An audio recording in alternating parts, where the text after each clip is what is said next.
Peace, family. You tapped into the DOA TBM powered by Bout Dat Online. Once again, bringing that Bout Dat Experience flavor.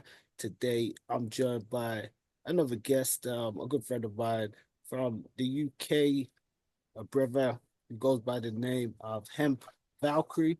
I don't know if you want to go by, if you want to go by your artist name, but yeah, a brother, go by. I've just put that up. Yeah. And Yeah, or James Dunny. I don't mind, but I just put that up as a, what I mean.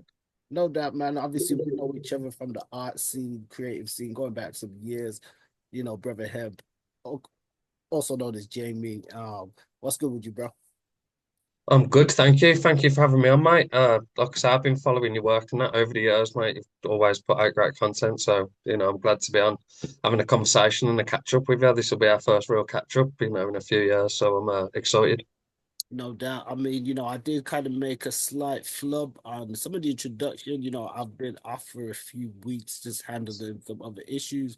But just to, I guess, warm things up, and to kick things off for the audience, you want to give a bit of a whereabouts of where you're from and what's it like growing up where you're at? Yeah, well, I'm from UK. I'm from Birmingham, second largest city.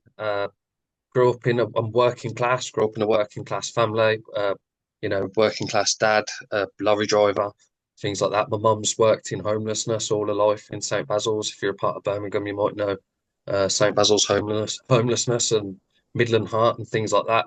So just in terms of my background, I've kind of got a mix of beliefs where I've got left wing politics, but I've got right wing anger, if that makes sense. So I'm very passionate about liberal kind of left wing hippie-ish views, but I've kind of got a working men's attitude about it. You know what I mean? So and I find that's a nice mix to have in my personal view. Do you know what I mean? So and other than that, I just got involved in art and music and any form of expression at a young age, and I've always tried to follow it through.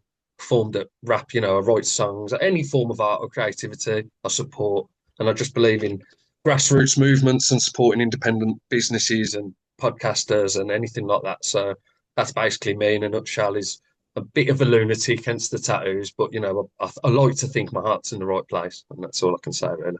No doubt, man. And we like people that have dimensionality, as you said, not just necessarily being one-sided, but having varying, I guess, factors that attribute to the person that you are. With that being said, would you say your views on politics and or society have changed much over the years, or would you say it's always sort of been the same way? I would say they have because politics itself has changed from.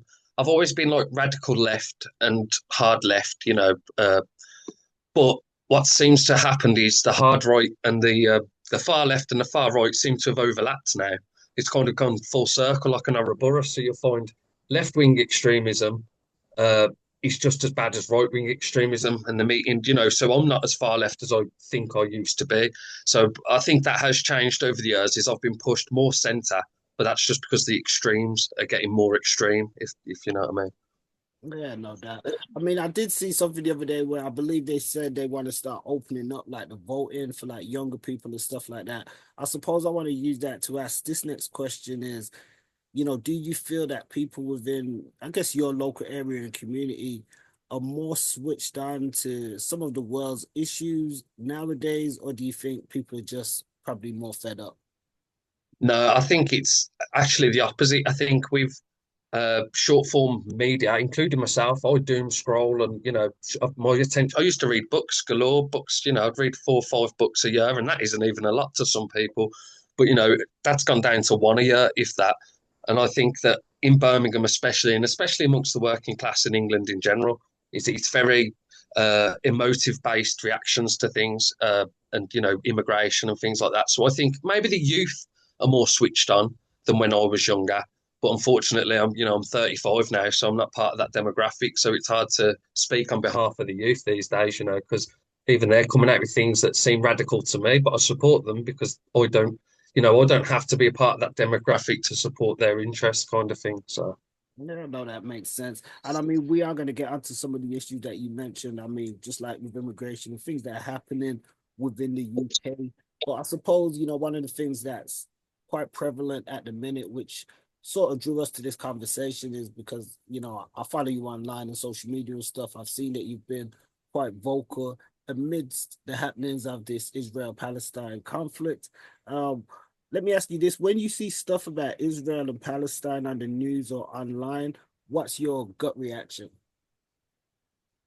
Well, it's to be honest, because I got into it so long ago, because it's obviously becoming to the mainstream a lot more since October the 7th in the last couple of years, in the last 20 months.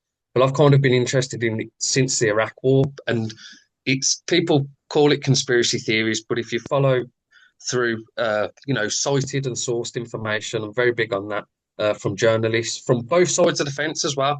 I use a website called newsnow.org. And if you go on that website, you can type in a subject such as Palestine, Israel, or whatever, and it will give you allnewsnow.org is a collection, an anthology of every publication from around the world. So you get left-wing politics, you get left-wing publications, right-wing publications, you get publications from inside Israel, as well as publications, whether it's from the UK, Russia, so I'm not, even though I am one-sided and biased in this situation, I do always try and look at it from a fair perspective. Um, so what you're saying is when I see things now in my gut, even when I see things that aren't even to do with Israel and Palestine, it's to do with our own policies or in America, American policies.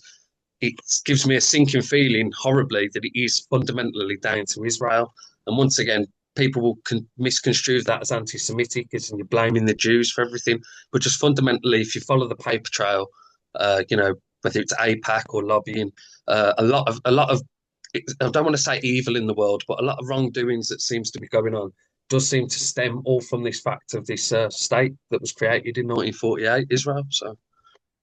So, one of the things that you mentioned was Iran. Now, myself, I'm no expert in like some of the historical context on some of the things that happened prior, and I've heard a lot of things. And to be honest with you, I've always heard little bits and bobs through different community circles of people that I know that are well into like marches and freedom marches and stuff like over the years, and I've always heard them, speak about Palestine stuff, whether briefly, and some, used to have the Palestine badges and stuff.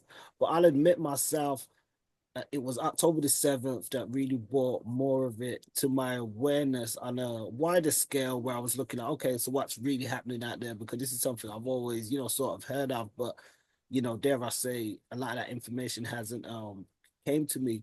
But you said this is something that you've been into for a while, and you went back to like, was it the Iraq War?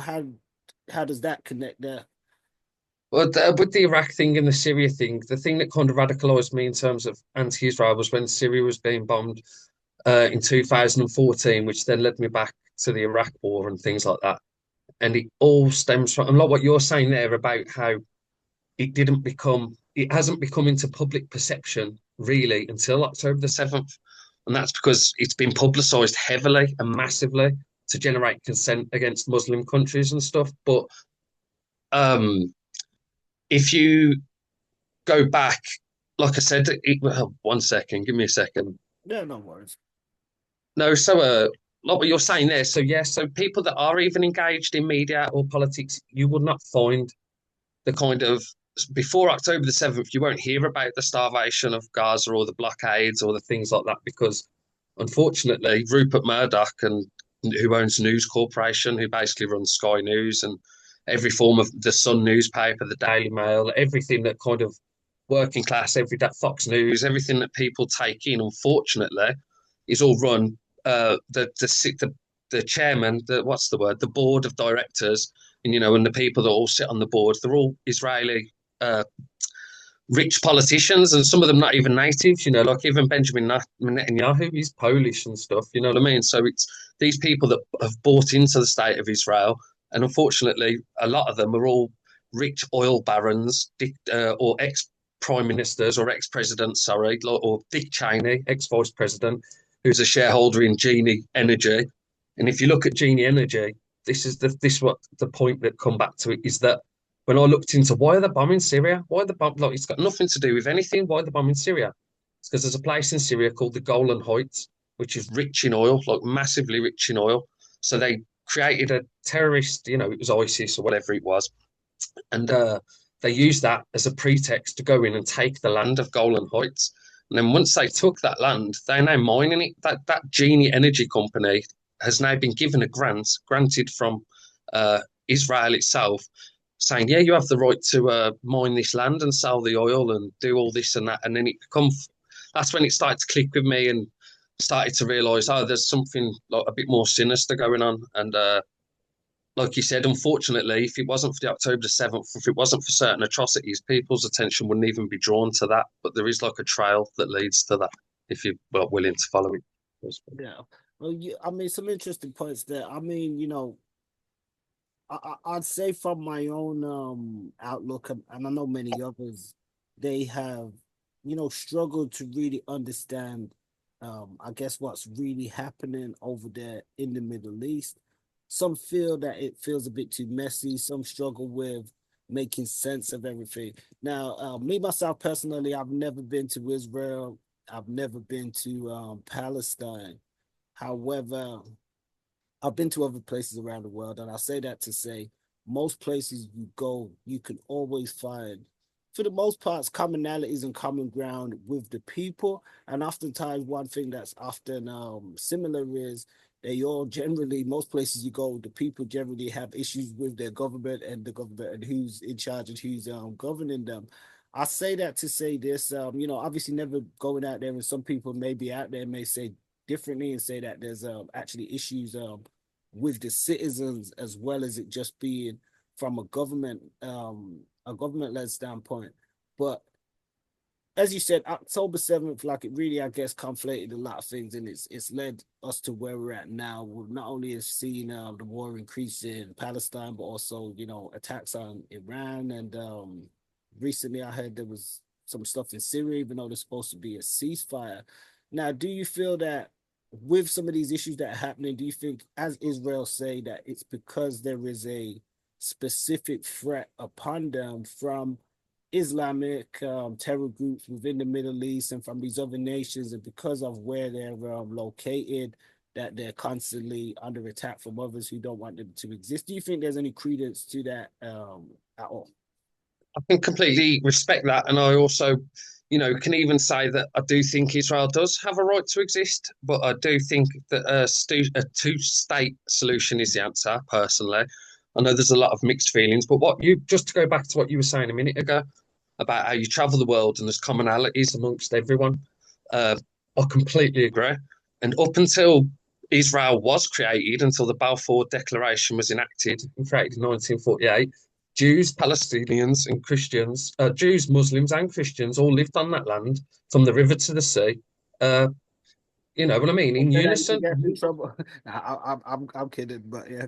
Yeah. No, that's I mean, but see, even to say that, and people say that's anti-Semitic, you want to wipe out all Yeah, I think Israelis. it's like I said, I mean, it's wild that they've sort of made that term like now I think it's outlawed in some places. So there, there is a lot of bizarre stuff that happens like that where, because I don't necessarily see any anti-Semitism from that term. I see it as, Yeah. a slogan. Whether I agree or not with how well, I'll put it straight. I don't agree with Hamas's form of resistance because I follow the studies of Martin Luther King, which is about nonviolent Violent resistance and protest, stuff. So 100%. I can't agree with doing certain things, even though I can understand how things can get to a certain point. You know what I mean? But yeah, I'll say that. But to say the whole from the river to the sea is now, I believe it's been outlawed. And Palestine action and certain groups have been outlawed as well within the UK, certain protest groups. It's crazy. It's absolutely crazy. And if you look, I watched something last week that The Guardian did, and it was a great report, and it's about refuseniks in Israel. And like what you were saying, how what is representative of the government isn't representative of the people, and that is true within Israel as well. There are teenagers or people speaking up and speaking out for Palestine within Israel, but unfortunately, whether it's their version of the Sun newspaper or the Haaretz, they've got the Haaretz newspaper over there. You got Israeli publications that have, since birth, since people have been born there, have programmed to view Arabs and Muslims as less than human, as cattle, as akalim, and things like that. So I don't blame those people for feeling the way they feel, because that's just how, that's why me and you know what I mean, are into media, because we know it can make people feel certain things and evoke emotion. That's why we're artists. That's what art is. And unfortunately, that's been coerced and co-opted to manufacture consent and train people into hating another group of people. And I think, thankfully, this is what social media, despite all its evils, is actually benefiting the world from, because we're actually getting to see through other people's lens what it's like on their real life day to day, as opposed to what rich guys in suits want us to think about that other group or community. Yeah. Now you made a point that I was gonna, slightly interject on that, which was about, to a degree, maybe what we see from some of the Israelis in terms of the dehumanization outlook towards Arabs or Palestinians, or as you said, they may have grew up and saw them as like the enemy, and so on and so forth. But would you consider that also on the other side with the With Hamas, 100%. What is 100% on that? and here's the thing. One thing that we see a lot in society, I think sometimes a lot of people like to play the blame game, and it's like, oh well, even though there can be validation to why, I guess, the issue is how it is, and we could talk about the settlements, who started it and stuff, but ultimately two wrongs don't make a right. And I think I I'm the agree, same 100. as you, where I would advocate for a two-state solution and stuff, something where they can both reach a peaceful accord. And I find it kind of, because I've interviewed like a lot of people from the Abrahamic religions, from Christians, Muslims, Jews, and stuff, and they even recently signed off again on the Abrahamic Accord. And I always say, even sometimes in general passing, when I meet people out on the streets that are doing like their street ministry, and I say, you guys believe this, you guys believe that. Why do you think that you guys just can't get along then? And you mentioned social media. It's slightly off topic, but it does connect. I can't remember what the post was pertaining to, but somebody was commenting on something earlier, and they made a point to speak about their religion and say, oh, Islam, it includes everybody from all colors and stuff. And then, I really don't like to debate religion, but I was saying to him, well, religion is still a subjective thing down to your beliefs. I said humanity should be first before, your religion and stuff like that. That's what every prophet in every religion has taught. No matter what religion you believe in, or what form of spirituality you believe in, the true core of any spiritual belief is humanity to others, no matter of race, creed, color, or gender. And I think one of the other points there that I was going to make, as you were saying about how, yes, I completely condemn Hamas and everything like that, and how I think people on the ground level, working class, or even below working class at the minute, in utter poverty, all look at each other left to right and say the grass is greener on there, and they're throwing rocks at each other when really it's the people at the top who have kind of set the game in motion. We're just pieces on the board. We're not the players. You know what I mean? So I think, it's easy for a pawn to hate another pawn. And even the kings of countries and presidents of countries are just pieces on the playing field. The ones that hold the true power are the ones, people like the Rothschilds and things like that own the Federal Reserve and have the largest gold and bullion reserves of the world, that are funding. That was the point. So when you say to every working man, we all want peace. Everybody on the ground level wants peace. But unfortunately, and I think this is the reason why I blame Israel more than Hamas or anything like that, is because, and Hamas are disgusting, completely condemn them, not condoning, but the reason why Israel have to have the burden of responsibility, I believe, is because it's about the military industrial complex. They have to keep all these proxy wars going in the Middle East, because if peace worked, billionaires would be out of power. You know what I mean? It would collapse the modern infrastructure of society as we know it. So we have to create this enemy. We have to create ISIS, Al Qaeda, the people that they funded and created in the 80s and 90s to fight Russia on the Russian front, the Serbs and all that. And now, oh no, we're not fighting with Russia anymore. Now they've turned them into a target and things like that. And once again, they do completely deplorable acts. But if all Muslims were evil, there's 2 billion Muslims in the world, we'd all be raped and murdered already. You know what I mean? There'd be no, they would win immediately. So thankfully, there are far right extreme Muslims, just as there are far right extreme Christians, just as there are far right extreme Jews and things like that. It's just across the board. You find good and bad in every section. Look. Oh, that's right. And I definitely agree with that. And when we speak about like just I guess the government and stuff like that, That, it's very interesting because looking at, as you said, the people who often I guess are calling the shots, not the people at the ground level who actually then are affected by the decisions that are made around them. Now you made a point when you said something about Israel, for instance, and this isn't a bash on Israel, but as Israel will even say themselves and a lot of their speakers that they're a democratic state. You have the right to critique them and stuff like that as well. So at the same time, there's nothing wrong with that. But one thing that you made a point about these proxy wars because initially after October the 7th, for some of us who were on the outside who maybe weren't necessarily familiar, and we're following a lot of the media sources, TBN, Israel, and others, for instance, and they're telling us from their perspective what's happening out there. And initially it starts off with them saying, okay, this war's in the Gaza Strip, and then we're being hit by the Houthis. We're gonna have to go to here. We're gonna have to go to there.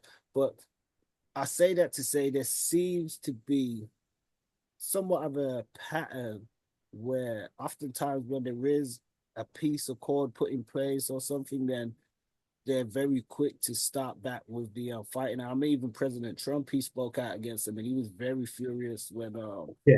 they did what they did and stuff, and he called it out and stuff as well. But I say that to say there is a lot of that, and obviously, war it's a crazy thing. It's above most of our heads in terms of the people who are operating it and controlling it and stuff like that.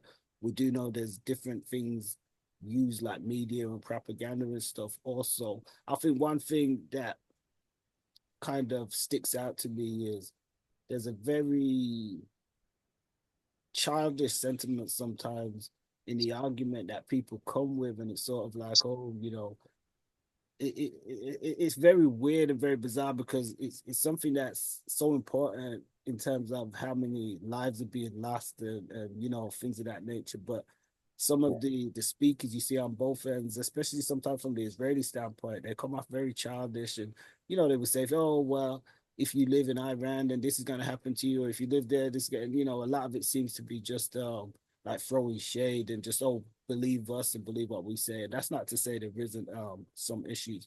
People say then, okay, living out there may be different, so it might be a different experience. We live here in the UK. With that being said, how do you feel about the UK's involvement, as many feel as though from a government level, the UK should, step back, sort of let those guys do what they do? Or do you think that is something that isn't even a possibility? I think it's disgusting as the greatest colonizers the world has ever seen. And I'm not. I say I'm not ashamed of it. I'm not proud. You know what I mean? It's history. It's stuff that's happened. But I think that we have a responsibility, just as we've done. And we still hold on to things in museums that we should give back. But I think it's a sign of our. We should evolve. We try and say that we're the most civilized species and the most civilized nation or whatever, and we've got stiff upper lip and we've got royalty and things like that. But yet, with the most base kind of bigotry sometimes, and it's shocking, like what you said. And sometimes it isn't about keeping scores. We have speakers on both sides saying, um, this many have died and that many have died. It's like one life too many. And in any regard, if you feel that way in your heart, and if you feel that some people should die, then come out and say it and be open with your kind of. But what I don't like is the insidious kind of, Yes, you know, yeah, whether it's racism, whether it's xenophobia. I just don't like that clever alt-right kind of movement where you're justifying killing children because, hiding behind human shields. And I think you find a lot of once again, what you said back to the question about UK, we are complicit. We provide arms. We should at least, if we're going to at least keep selling them parts or keep funding the murder, to not even be able to come out and verbally condemn them, not even not sanction them, you know what I mean, or anything. We're not even condemning them verbally, and I just think that's embarrassing. As 2025, it's 20 years ago, 30 years ago, politicians used to resign from scandal. These days, we've got a rapist elected as the president of the free world, allegedly. You know what I mean? So I think we're at a scary time. And just one more point before I let you talk again. Sorry, is the Iran thing you said. I will, and people have brought this up. There are horrific things going on with Iran, with women's rights, gay rights, and things like that that do need to be addressed. But you ain't going to address those rights by bombing them and killing innocent people. And also, with that advent of social media, it's easy to say 20 years ago, reading the newspaper, Iran is this sadistic regime that needs to be replaced, it needs to be toppled. I'm watching social media guys go to Iran to try out the food and do eating challenges, and you know what I mean. White people walking around, integrating, looking at tourists, women, so to say Iran is this backwards, savage, I think Middle Eastern yeah. No, you're right. Just to touch on that, there's two, even within that, it's sort of like two sides to every story. And if we're only being given one story from one side, and especially if that side has a a bias already, and not just a bias already, sometimes, as you said, they might have insidious objectives. It's a reason why they're going about things, how they are going about it, and who they're targeting. Not to make light, but sometimes even, I'm a huge fan of the movie Team America World Police, and some of the stuff It's that's been literally like that. some of the stuff's been happening recently. I'm like, oh God, we need it. There's about to be a sequel with Team Israel, because it seems like that's the stance of, oh, we're gonna police, we're the police of the world, we're gonna, make everywhere better. And if you see Team Yeah. America, obviously, you get the reference and stuff like that. But it does somewhat come off like we are living in somewhat of a weird, bizarro land where, as you said, there are things sort of done where it's with a certain tone, where, as you said, we're from the street, so I'd rather be keep it real, come out and say it, like, if it's that or it's that. Like, but, Yeah. it's like you say, you pretending to care, but then, I've seen some like really sick stuff. People that are pretending, to talk about the deaths on the other side, and, you're trivializing and you're making excuses, and you know, Oh, uh, 100%, yeah. Say it with invalidating your chest, somebody else. one of them. Yeah, just if you're gonna hate, Yeah. So you can't have it both ways in that sense, which is my whole kind of thing. You can't be the victim and the aggressor. Like a lot of us around the world, it hit us very hard. What happened on October the 7th? We spoke out, we condemned the atrocities, and we saw Israel as the victims. But some of the stuff since then, you've been the aggressor. So, which one is it? You can't really be the victim and the aggressor. Some may argue it it's or say different on that, but that's how I kind of see at that point. it's But a the one. Oh, yeah, go on. Sorry. no, I was going to say I'll let you pick up because we're going to move on to the next point after this. We can still float around, but I'll let you continue from there. Yeah. All I say is the one last thing about that, in terms of the way Israel works, and in terms of like what you're saying about playing the victim. There's a book which I haven't read myself. I've only read excerpts, but I really want it. Who was the ex-Mossad director, the Secret Services of Israel, and the name of the book is called The Art of Deception. You know what I mean? And that's basically how they wage war, is through misinformation, because they're such a small state and they're funded by America and stuff. Their whole way that they play the game of chess on the board is through misinformation. So, like I said, Hamas are disgusting and despicable and need to be wiped out. I completely agree. But at least Hamas kind of say it with the chest and say, we're coming for you because you did this to us. Whereas with Israel, it's more of this, like I said, people seem to think that the war started on October the 7th, when it started in 1948, then 1967 with the Six-Day War, where they occupied Gaza and the West Bank and things like that. Now, we know it's definitely quite a heavy topic. We definitely want to send out our best wishes to all those affected by these global crises that happen, and not just even in Israel and Palestine, just around the world over. Obviously, we advocate for peace for all beings on earth, not a particular religion or group or anything like that.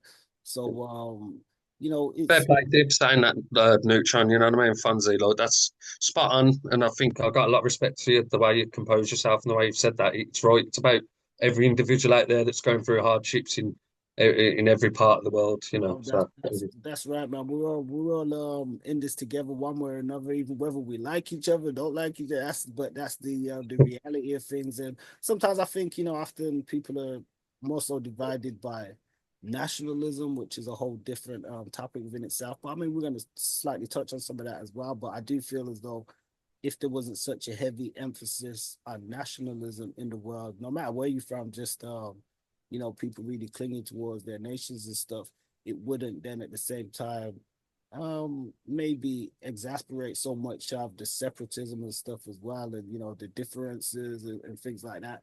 I think we should be able to live in a world where we can accept and understand each other's differences, but it shouldn't be a thing where it's like, oh, I'm from here, so I'm important, I'm the chosen people of the planet, and things like that. I agree. Completely agree, mate.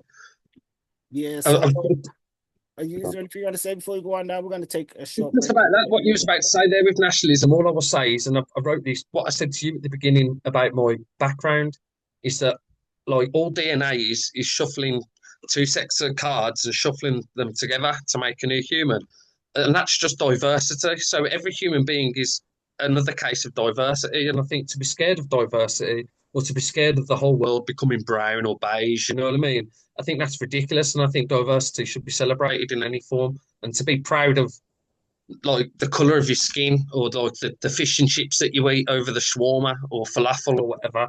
I think why not all just enjoy everybody? Why not just dip into everybody's culture and, like you said, celebrate differences and go, oh, this is not what I'm used to, but this is fun or interesting, and vice versa. I think we operate out of two functions, either love or fear, and I think at the moment, unfortunately, in society, fear is winning.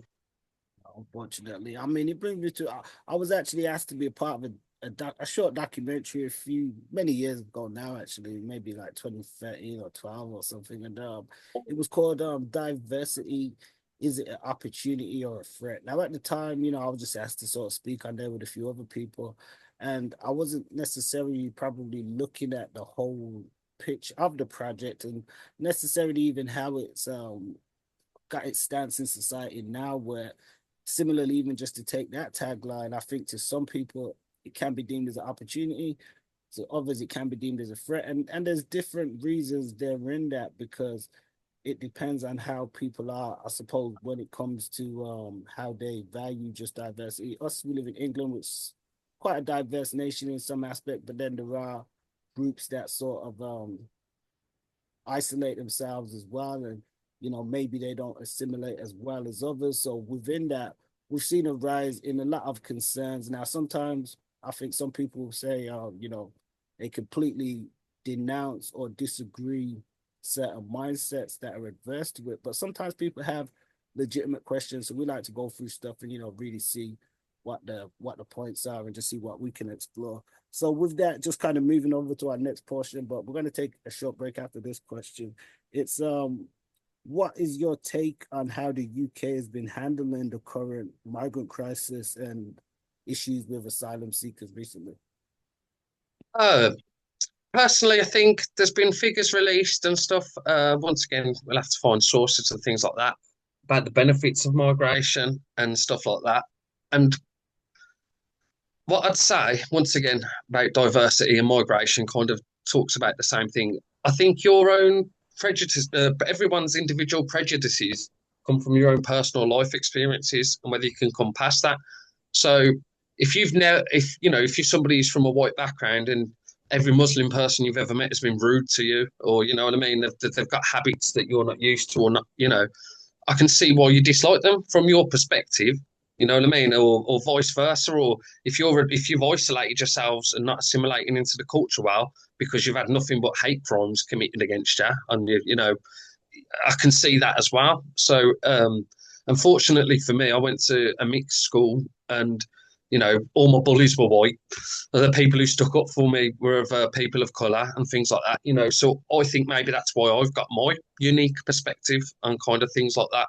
And when it comes to migrants and immigration, the whole world, unless you're from a certain strip of Africa along a certain rift down by Madagascar, we're all immigrants in one form or another. And before borders were put up, we all migrated. It's a natural part of being a human. It's a nomadic cultures exist for a reason. And I think to put arbitrary, like what you said about nationalism, to find pride in an arbitrary line drawn on a piece of land. Yes, have pride in your culture, have pride where you come from. And I'm not saying countries shouldn't exist. I'm a bit of a hippy dippy that probably believes that we should all be one, but I understand that will probably never happen. But I think to be scared of migration is foolish. But then once again, to battle my own argument and to contradict myself, if all you're reading on newspapers is about grooming gangs and rapists and paedophiles, of course you're going to want to block the borders and keep everybody out. And you know what I mean? So I completely understand where the sentiment comes from.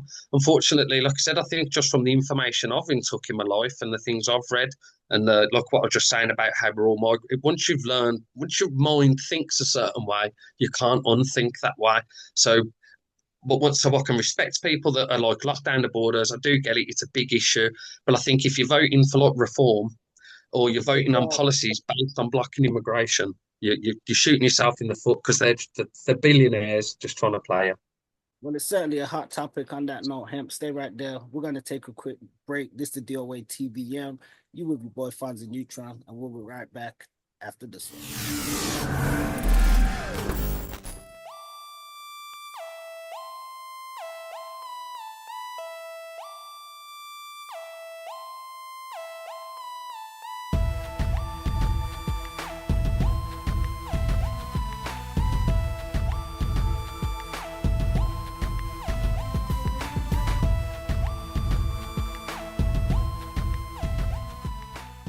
Yes, sir. We're back once again. It's the DOA TBM, your boy Fonzie Neutron, aka Alfonso Fresh Great. And we're representing for the Bout Dat Xperience. I'm still joined with Hemp Valkyrie. We're discussing a lot of things geopolitical, worldwide, and also some local issues. Now, before the break, we were speaking on some local issues pertaining to the UK and the migration crisis. So I've got another question I wanted to ask you. Just, I suppose, looking at your own local community, do you think migration has changed things? Have you seen like signs of it change for the better or worse? Some people have cited, like in their local communities, they've seen, an increase in different forms of businesses, which have been good, but then some say that there's also been issues with that as well, dependent upon the merchants. 100%. Well, I'm somebody that's grew up, and if you're from Birmingham, and even if you're from not from Birmingham, I grew up in Washford Heath and Alum Rock. You know what I mean, and which is known as a majority Muslim area now. And what I find quite funny about it is I've moved out of there now, and now I'm in Shard End, which is a predominantly white area again. You know, so I've moved up and down the country. I've seen various things, and one thing I find quite interesting within Alum Rock and Washford Heath at the moment is as much as white people feel they were pushed out by Muslims and things like that. It's kind of happening with like Romanians and Eastern Europeans now, where Muslims are feeling pushed out by, you know what I mean, the Eastern Bloc. And so, and once again, and I can say fundamentally that yes, it does change an area, and it can be for the worse sometimes because like what you said about assimilation, maybe they've not assimilated. It's the way that we, and this is going to sound horrendously racist from the biggest left-wing liberal in the world. We've, when it comes to cleanliness in terms of streets and things like that and rubbish collections. And I think that it gets took for granted at times that, our services will just get up and do it. And obviously we've got bin strikes in Birmingham at the moment. So we're seeing it pile up even more so than normal. So I will say there are factors that even the biggest hippie in the world like me can say, I can understand why racist people or people can look at other cultures and say, oh, well, then, I remember when Washford Heath Road used to be this lovely, clean road, and it used to be, and in fairness, as somebody who's grew up around it, yes, I used to walk down and there was rats bigger than cats every morning. You know what I mean? So, yes, I'm willing to be man enough to admit that there are certain things that maybe other cultures that aren't my own could possibly work on in order to either assimilate better or even to just win favour with the kind of old school, white Christian demographic, so to speak. You know what I mean? Well, I mean, even just to touch on that, there was a video that went round amidst the Birmingham bin strikes, and it was from a member of the Muslim community, and he spoke out quite bravely and actually said to other members of the Muslim community and I guess some of the wider Asian community and some other communities, but he was saying like, we have a responsibility, to clean up a lot of this stuff because we have aided to a lot of the cause to it, whether that be just by, slackness of how some people are with sanitary stuff in the bins. I mean, you could go some areas and you see the carelessness of how some people are. And I think that's part of not necessarily the issue, but some people have cited that they feel that people don't take pride in this place. Is it like this is where you live? You should take pride in where you live.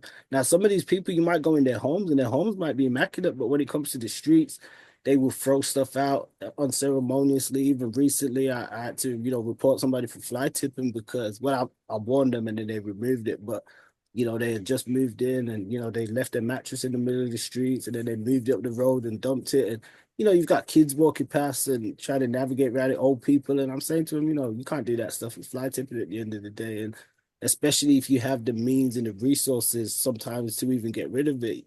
You're hardly homeless. You probably got about 6, 7 cars. And that's what the Muslim guy actually said. I think he was an imam. And, fair play to him for saying that. But you made a point about, wash my teeth. And it sort of correlates to a conversation I was having the other day with a lady from Warsaw, I believe. And we were just speaking about that area. And I did some work in Warsaw. And she was telling me about a certain area within Warsaw. And she was saying, at one point it was obviously pretty much a white area. Then she said, you had some of the Jamaican community kind of came in, and she said, they kind of she said there was like, not like volatile, but they was kind of, loud and and then they sort of settled down.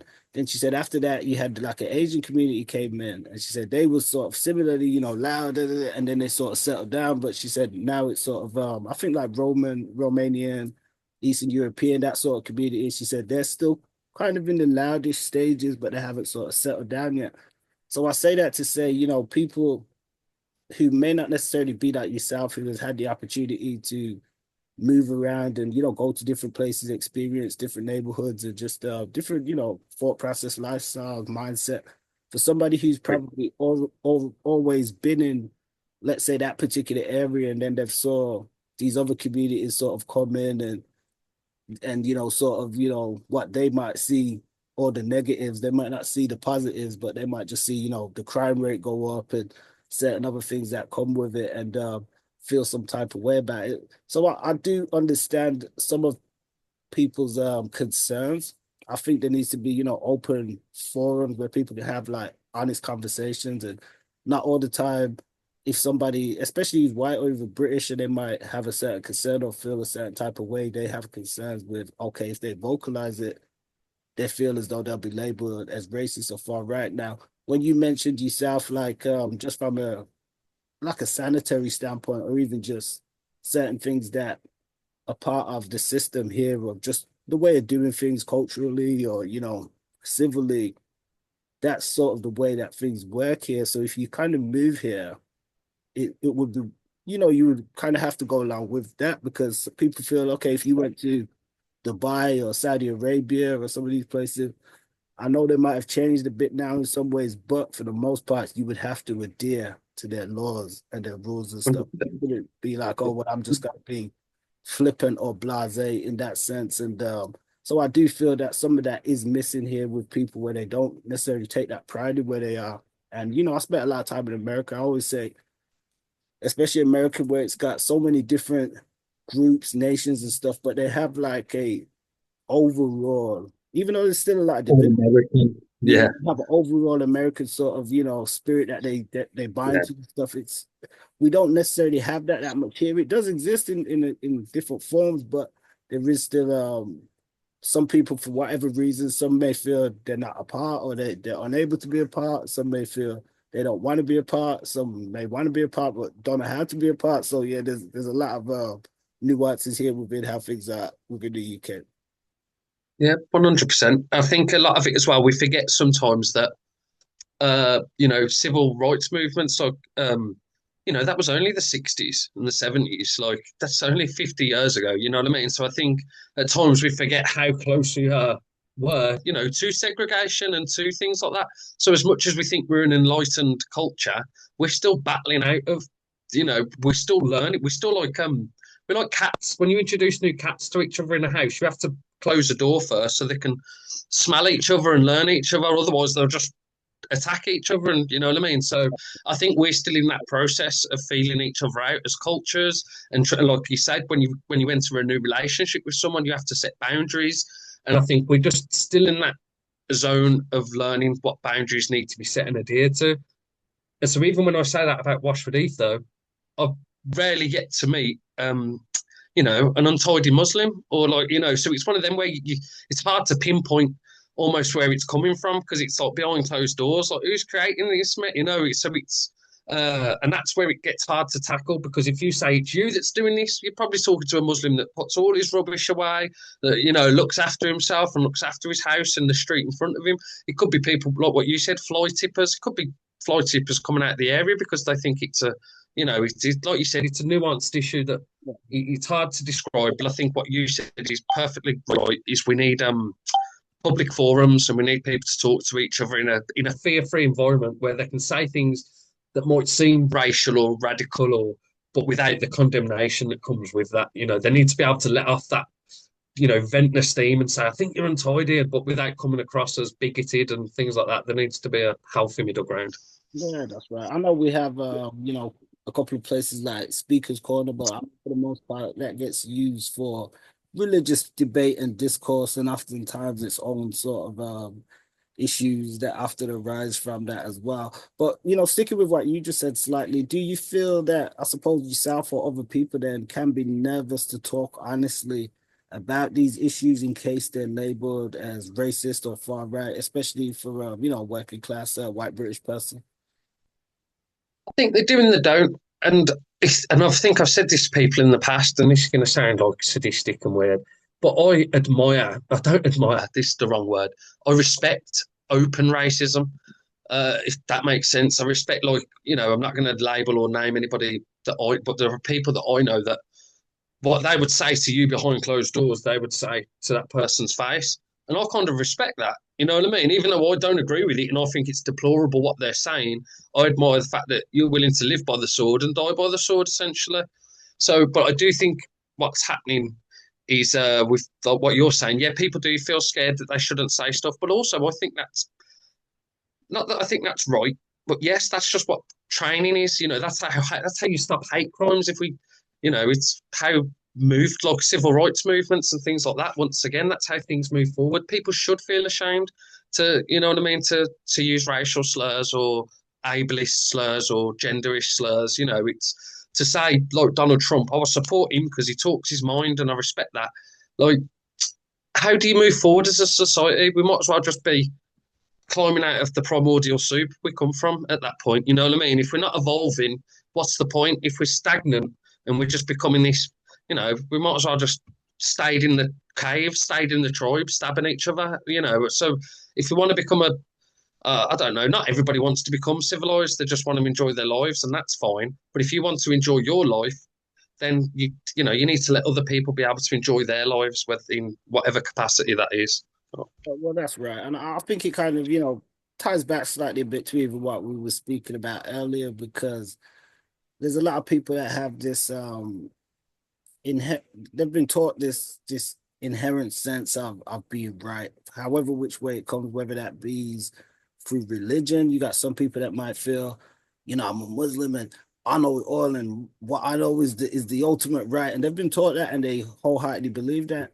You have some people that may have been taught, I'm white, and I'm, the ultimate, we seen like the Hitler stuff, whatever, like, and they actually believe that. So there's so many different factors with it. Like you saying, with people that have this thought of them being right and others then being wrong. So it then negates the ability, like you were saying, where it's not so, like live and let live, but you're not gonna let, why can't people, if people in Iran are happy living how they're living, they should be able to live how they're living happy. If people here, in Israel, happy living, they should be able to live out, what I mean, without you saying, okay, well, you're not doing it my way, so it can't be right because what I say is right. And within that, like one of the things you made a point, and I guess, maybe some people's mindsets perhaps being challenged in some ways because I think often people have been able to do a lot of things in different ways without necessarily a consequence within society. And now there's more of a consequence in society in some cases being formed. So I think I get where you was coming from when you're saying good in the aspect where people, maybe they should maybe think twice about saying things or shouldn't want to fight to keep certain things alive. And if things weren't challenged, how can then things be changed? Because otherwise, we then have this sort of blame game thing where, for instance, somebody might want to challenge racism or the notion of it, and then somebody say, "Oh, well, you challenging it is reverse racism." It's like, "Oh, well, it's not reverse racism," but Yeah, we get these different concepts and things that come up and stuff now, where sometimes, as you said, it could just be from challenging the yeah. growth, which we all kind of could do with as a society. Sticking around that area, I want to sort of look at what's been happening within the UK. Some of the hot topics we've heard Can I about. just say one thing? Just a little point. One thing I will say to draw relation once again to the Israel thing is that the way that, say, like white people feel about Muslims coming into our country or taking over, they feel like they're being occupied. They feel like they're a foreign entity is coming over to occupy their land, and they would do anything to protect their land, including create the Britain First, English Defence League, things like that. So then, if English Defence League are willing to commit violent acts to keep immigrants out of their country, what makes them not what makes them different? Yeah, what makes them different from Hamas or something along those lines? Of all they are is somebody trying to protect their land from what they see as an occupying, imposing force. And so the same people that defend Israel or defend, they contradict their own logic because you know what I mean? So it's, if you can't understand how somebody feels coming into your land and you wanted to defend that at any cost, then, I think there's certain, I think a bit of amusement there, or something there to think about, where actually you're more alike than you think to the people that you hate, if you know what I mean. Anyway, yeah, on to the next point. That's all I wanted to say as a Well, thought. we'll get onto it, but even picking up from what you just said, because it is a great point, and it does correlate with what I was just saying prior about people's mindset, where they feel that they are right, in what they think, and oftentimes that what comes with that is a bias, and a biased then way of thinking, and we see it in social media sometimes. Like, I'm one of those people where if I feel some type of way about something, I feel that way about it regardless of who does it. Now, like, we can see something, for instance, on social media, and they put up a picture and they say, Muslim grooming gang rapist, and everybody, oh, they've got their stuff to say, and then a couple of days later, it could be a white person. Now, sometimes then you will have Muslims in the comment, oh, Christian, and you get this whole Yeah, backwards and forwards, and selective then sometimes outrage, you definitely. get they won't say as much. And my whole thing is, you should feel that way if that's how you feel about the act, that condemn it or you think it's reprehensible. It should be the same no matter who does it, whether a black person, white, but it shouldn't matter whether they're a part of your group or not. But oftentimes, as you said, that selective outrage and also that bias, then they then don't look at things fairly like that. Because as you said, if they did, they would say, "Oh, wait a minute." They're not able to do that because everybody's so self-focused and self-orientated on their own sort of group of stuff. So that sort of ties in with, I guess, with what I want to go on next. We just is slightly talking about just, I guess, the Islamophobia notion of what's happening in the UK, or worldwide, grooming gangs, and this sort of far right sentiment. There's been a lot about it in the media over the years, just about grooming gangs and how the police have handled it. What's your opinion on that whole situation? Once again, what you said, find it absolutely deplorable. Think it's disgusting, sick human beings. But once again, how are the public learning about this information, and why are they always like, oh, it's mainly Muslims, it's this and that? Because the news sources they're getting it from is trying to instigate that level of hate and trying to instigate that mistrust, as I said, looking sideways instead of looking upwards.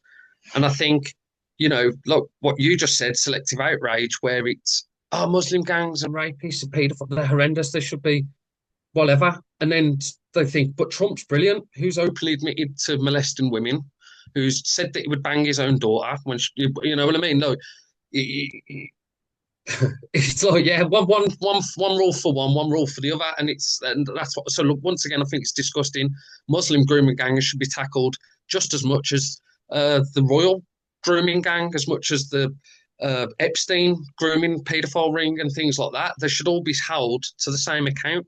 Laws are not there to be separated amongst class, race, religion, gender, or anything like that. It's you know, whether you want to call it law of God or whatever the law of the universe, law of human decency, we should all be held to the same standards and to the same account. So I don't defend any Muslim grooming gangs. They're disgusting, and I don't even believe in capital punishment, but I do believe they should be shot and killed. But that's every paedophile. You know what I mean? I have a daughter, so it's one of them. I don't care whether you're Whether black, you, white, you know what I mean? like some people, you know what it is It's online. If it's a Muslim, they'll put rope, and then if it's a white person, but people go and vice versa in different aspects. yeah, yeah. But do you think stuff like that has somewhat changed how people see, I guess, Muslims in general? 100%, 100%. And it's because they cling as well, because they're trying to cling. Of course it has. Of course it has. You know what I mean? There's no denying it. There's no clever words or way around it. It's going to tar the image. And unless you're looking for something to counter that, which what I'm trying to do or what I try to do to balance it, you are just going to have this lopsided view of it. You are just going to be like, yeah, they're all bloody evil. They're all like this. And once again, I can empathise and see why people think that way. And it makes sense to me. But, thankfully, but that's what I take value, or my value comes from in trying to counterbalance it and try and add weight to the other end of the scale, so to speak. No, that makes sense because I've noticed a lot more, sort of anger, resentment in recent years, especially towards somewhat different races and religions that I didn't notice like maybe in like the 90s and stuff like that. It was a bit different. But now we have different groups and some people feel that they have good policies, groups like Reform UK, you've had Tommy Robinson, he's been doing quite a bit. Do you think these kind of groups are truly a voice for the working class people? Because the other day I was in town and I bumped into somebody. I believe they could have been from the Socialist Workers Party or one of those parties, and we was having a Yeah. conversation, and they were quite adverse to our current Prime Minister in Keir Starmer. And I was saying when you check out like reformer stuff and people on the other end who you would see as like the right then as opposed to the left, they're quite adverse to Keir Starmer also. So what I was saying to them, I said, the people on the right, they pretty much have their parties and people in place as an alternative. I said, who do you have as an alternative or what you suggested? And they was like, wow, that's a good question. We don't really have one. Maybe if what's the guy's name? Galloway. Party is what the left. Yeah, if they going. So I mean, what do you think in that sense? Do you feel as though these parties are the actual like true voice for like the working class people? Not in the slightest. They're funded by Nigel Farage, Reform, all funded by billionaires that are after tax cuts. That he says he'll complete hypocrites as well. But Reform and even Labour Party now is right wing. That's why there is a calling out for a new left wing party, a viable alternative to politics at the moment. But no, like Tommy Robinson himself earned money. I'm going to get these grooming gangs off the streets. I'm going to do this and that. Spends all of it. He's basically got villas and mansions. He's become wealthy from it. Moved to Spain to become an expatriate. So that's how much of an actual patriot is to his country. And has been charged with allegations of like domestic violence and rape himself and things like that. So, once again, it's that selective outrage of you're picking him on the colour of his skin and he's saying pretty things that you want to hear. But if you actually look at the guy's character, words are wind. Anybody can say anything. You know what I mean? I can give you all this beautiful left wing hippie stuff, but if I put this phone down and go headbutt my girlfriend or go slap my child, it means nothing. Do you know what I mean? It's all good saying things, but actions, all the cliches are true. Actions speak louder than words. A picture is worth 1,000 words, things like that. And I think, to look past what they're doing, like Nigel Farage, we're going to get all the immigrants out. Yeah, great. And we kick all the immigrants out, which affects jobs everywhere. It gives tax cuts to the billionaires who are sending their money offshore. And then we're paying £5 for a loaf of bread in 10 years down the line. But we go, at least we ain't got to look at any brown people in our supermarkets. Yeah, but you're struggling to eat. So, you got to kind of look past the easy answers, the kind of, yeah, maybe it would suit you that you live in an all-white country, but at what cost? Like literally what cost? How much are you willing to pay and sacrifice of your own freedom to see that happen? So I was interested. that's my view on that. Like, guys, we're hitting some heavy topics. I definitely appreciate everybody who is tapping in with us on Spreaker. For the Bout Dat Experience, definitely hit us up on the YouTube or on the email if you want to let us know some other topics to discuss in the future. We're going to be having some other guests and stuff coming on. Also, shouts out to Mixer Reviews, holding things down on Bout Dat Online. So before we wind down on this one, we've still got a few more questions. Definitely been some fire conversation, going over some important topics and things that are affecting us all. So, looking at the media, one of the points, we've sort of gone over, and this is just the media's role in a lot of things, and also trust and just like being able to talk honestly. Yourself, where do you usually get your news from, like in terms of TV, social media, that sort of thing, podcasts? I mean, where do you get your information from? It's social media now, and what I tend to do is find what I said about that newsnow.org. Oh, Is it if I hear of an event, probably just through some random video or something, you know what I mean? I Google it, what's going on here. I check even Meta AI it's wrong 90% of the time, but even that's doing like a decent job of kind of informing. Like if you was to Google how Israel was founded, it would give you a Meta AI answer about how the Rothschilds provided money and the Balfour Declaration. So it's right there at the top of the page, so it'll tell you. But then I find newsnow.org has never let me down really because you can pick and select, from left wing publications and right wing publications in the same country. And you can pick apart yourself. It's all about reading between the lines. And I'm not a true believer in believing this article over that article. I'm a scientist at heart. I know I've got a everything's black and skinhead and white. I talk a bit common, but I'm a bit. Yeah, no, I was just adding on to what you were Oh, saying. sorry, mate. Yeah, not everything being Can you black hear and me? white. Yeah, there's gray areas and stuff. Yeah, 100%. Well, I mean, with My point being is, you can be you can be anybody these days. yeah, yeah. Do you then Oh, trust? sorry, mate. I think it's lagging a bit. Yeah, don't worry, we got a bit of delay, or we back on time. Yeah, bear with us, guys. Yeah, I I think feel it's getting there. a bit of a delay, but what I'm going to do is I'm going to fire the next question over. I mean, and then I'll let you run with it after that. Just sort of looking at the media, and you touched on some points where you've got so many different forums and sources now. We do know that there's an introduction to a lot of these online platforms now with fact checkers and fact checking systems, and some feel as though some of these systems can be off too. I mean, do Yeah. you ultimately trust what you see and hear from some of these sites, or do you think a lot of it is filtered or biased?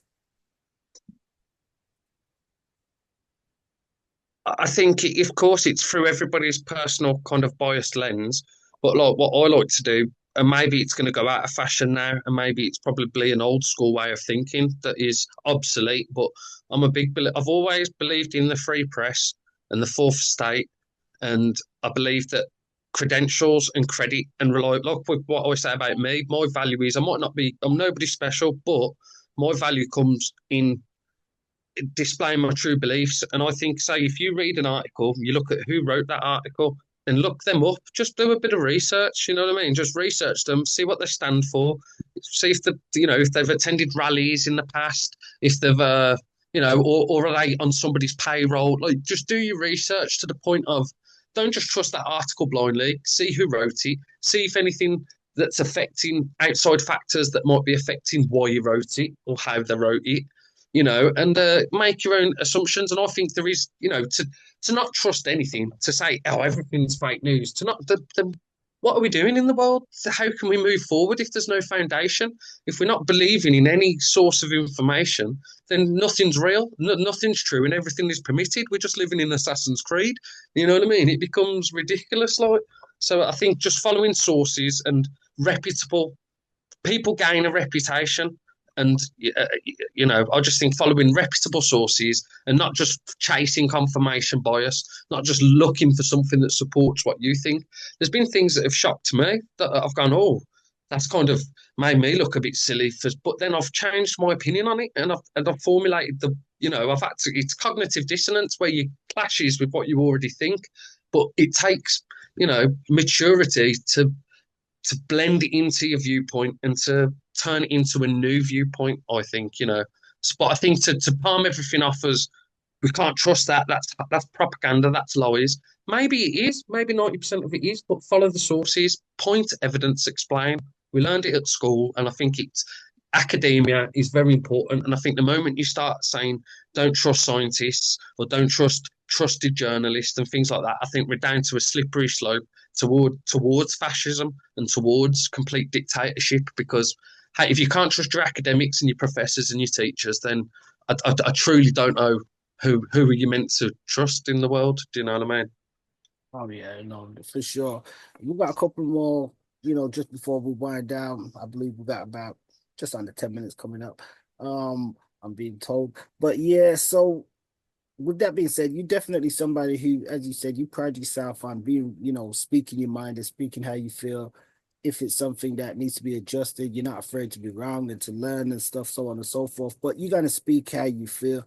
Do you think it's easier or harder to speak your mind these days without somebody jumping on you? I think it's easier, to be honest, considering that I've always been like this before the advent of social media and things like that. You know what I mean? I've had these thoughts, when I've grew up around uh, friends or family members that have used slurs and stuff, and I've put them and I've said, "Don't say that. It's this or something." They've used the P word for Asians, and I've gone, "No, it's Asian people," or it's Pakistani or whatever. So, and it used to be hard. I think it was harder for me back then. I think it's become a lot easier to say left wing things now, but maybe you're right, actually, on the opposing point. Maybe it is right to harder for those people that used to shut me down. Now it's people like me shutting them down. So I think maybe, yeah, it's easier. Depends what side of the coin you're on. It's easier for left wing people to speak out, but yeah, maybe you're right. And conservative people and right wing people have a right to exist and a right to live as well, and a right to their views. So yeah, I think the answer's twofold. Is that yes, it's easier for a certain demographic and it's harder for another demographic, and I think that's where a lot of the clashes are coming from. Because, like you said, you can't even seem to say put an English flag in your window now without somebody saying you're racist. You know what I mean? So, and I think that's wrong. You should be able to have pride in your country and not be labelled a racist. And in the same breath, if you know, once again about the insidious racism, sometimes they're doing that to send a message of we Yeah, don't want foreigners here. So there's a fine balance. There's a nuance to it. definitely. And I think there's, a lot of issues and questions and sometimes concerns that quote unquote ordinary people might feel, and sometimes they're too scared to say out loud. That's why it's good that we can have these types of conversations and stuff, and we encourage that for others and stuff as well. Don't be too self orientated where you don't then extend anything to your neighbors or go out and speak to others and need to get to know others and things like that. Don't be like that, you know what I mean? We all want, There's a quote that travel is the killer of prejudice. You know what I mean? Something like that, where it's the site broadens your horizons. Just to go out into the world kills your notions of prejudice and things. well, I was gonna say, similarly, most people, despite their differences, have the same wants and desires. I'd say probably not the malevolent ones, but even them, they have the same within their groups. But ultimately, we want a positive future stuff for not just this country, but for all countries. Some like that hopeful. We've got a lot of ground to still continually, tread upon to go. There are major changes happening just when it comes to how things are being handled, whether that be migration, race relations, different kind of policies and stuff like that.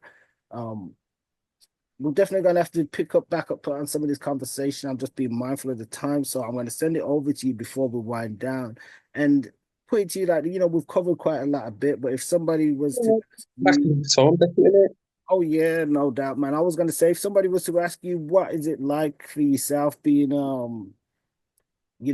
the individual that you are, I guess just, today in 2025, in the place where you are in the world, how you see everything happening around the world, what would you say, or what changes would you want to make? Say it's lonely. and it always has been lonely. And you know, it's hard, but it's something. Once again, it's like, you know, not to sound arrogantly or talk about myself, but just from what I can only describe from my perspective. I'm a big believer in art that's, you know, V for Vendetta and Matrix. I'm just believe integrity is the one. It's the inch of our soul is from V for Vendetta. That's why I thought of it. There's just an inch inside each of us that society can't take from you. And I'm just a big believer in, you know, I'm willing to die, but live by the sword and die by the sword myself. Like I said, it's a lonely existence. Nobody wants to hear this waffling to them every night with these views. You know what I mean? So it's like, but in the same breath, I wouldn't change it for the world because I want others to think this way or for us all to grow, and that would be lovely. But even if they don't, I'll stay this way, and unfortunately, until the day I die, and hopefully instill the same values into my daughter and things like that. You know what I mean? Oh, definitely, man. I mean, we like free thinkers and those who express that the ability to think for themselves, quite a rarity in today's world. Some will say it's quite a rarity just in general, but because Yeah. people can tend to be hive-minded, but it's there's only a few. So as you said, there is a lonely road there in that just being a thinker or intellectual. No, and I've got a lot of respect for you, Fonzie, like I say, for platforming people like myself and like you said, that Anglo, you know, it's a big man move to get different cultures talking and stuff on a platform. So fair play to you. Appreciate it, man. I mean, that's the idea. As I really want to just extend some of the conversations with obviously a lot of people know me from a music kind of background and things like that, but it's deeper than that. There's bigger issues going on around the world. We want to be able to home in on them, not just things that affect us personally. And that's why I really wanted to open things up with just especially like the religious stuff, because even if it's not necessarily a road that I'm undertaking, but somebody else on this planet is, and they've got, an experience within that, or they're feeling this type of way, or they're, maybe they're having this sort of reaction with, let's have the conversation. And these are things that affect, everybody ultimately and stuff like that as well. So I couldn't do it without even having guests like yourself to come on and express, your I appreciate that. Peace, respect, and harmony, mate. Everybody love everybody. Thank you for having me on. much love, my brother. Stay up, man. All Yeah, right. man. I'm gonna go.